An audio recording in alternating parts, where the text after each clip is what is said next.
It's Friday night. Your friends are texting the group chat about dinner.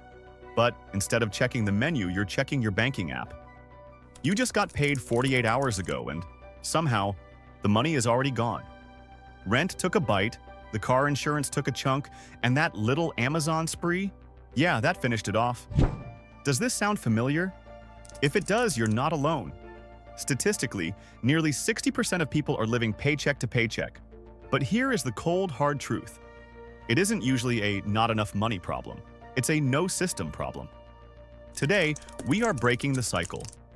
I'm going to show you the most famous, most effective, and, honestly, the simplest budgeting framework ever created, the 50-30-20 rule. By the end of this video, you won't just know what the numbers mean.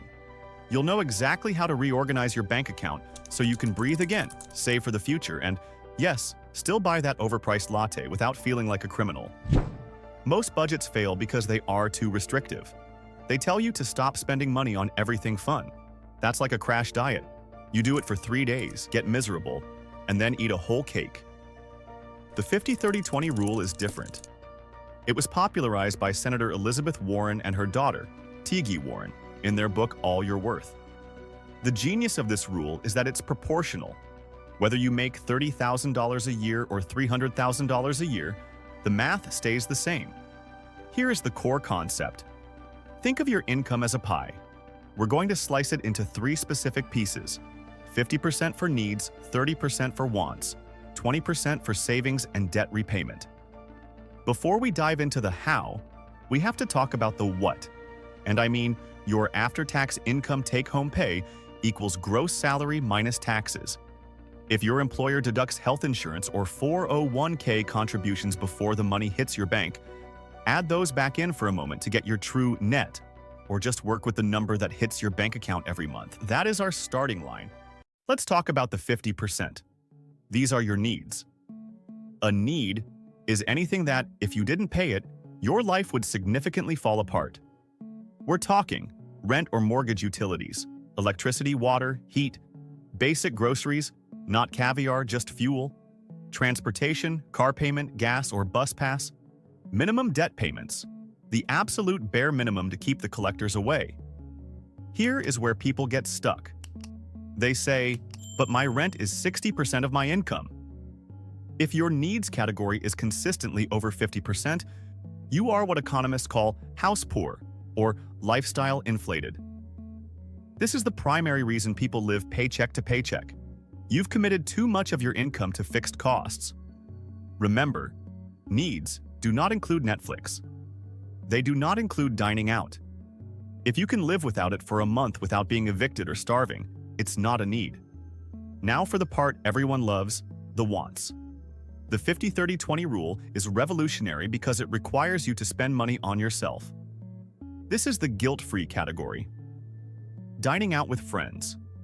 That gym membership you actually use, or don't. Travel and vacations. Streaming services, Netflix, Spotify, HBO. The new shoes fund. Why 30%? Because if you don't allow yourself to enjoy your money, you will eventually rebel against your own budget. You'll snap spend $500 on a weekend because you feel deprived.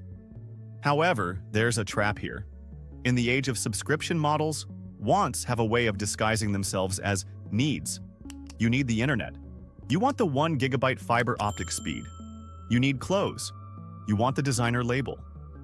The test. Ask yourself, if I lost my job tomorrow, could I cancel this immediately? If the answer is yes, it's a want. Keep this at 30% and suddenly you're not spending money. You're allocating it. Finally, the most important 20%. This is the freedom category. This 20% goes toward your future self. It's split into 3 main priorities. Emergency fund. You need 3 to 6 months of expenses in a high-yield savings account. This is your life happens fund. Retirement. 401k, IRA, or Roth IRA. Extra debt. Repayment. Paying down credit cards or high-interest loans beyond the minimum payment. If you do nothing else, automate this.